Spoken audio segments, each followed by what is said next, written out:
জীবনে যতবার যত বড় ভুল আমি করেছি, সেই ভুলের স্বীকারোক্তি আমি নির্দ্বিধায় দিয়েছি বিনয়ের সাথে।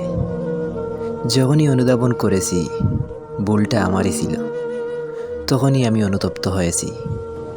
আমি আগেও এমন ছিলাম, ঠিক তা নয়।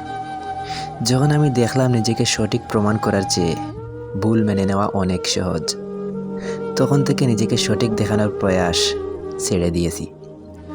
আগে কখনো কেউ কোনো সিদ্ধান্ত জানালে আর তার সিদ্ধান্ত আমার ভালো না লাগলে আমি দ্বিমত পোষণ করতাম। এখন মানুষের সিদ্ধান্তের বিপরীতে আমি সবসময় একটা কথাই বলি, আপনি যা ভালো মনে করেন। ইদানিং ইদানিং স্পষ্ট থাকতেই পছন্দ করছি। সব কিছুর সাথে পানির মতো মিশে যাওয়ার চেষ্টা করছি। কোনো আপত্তি নেই, কোনো অসুবিধা নেই।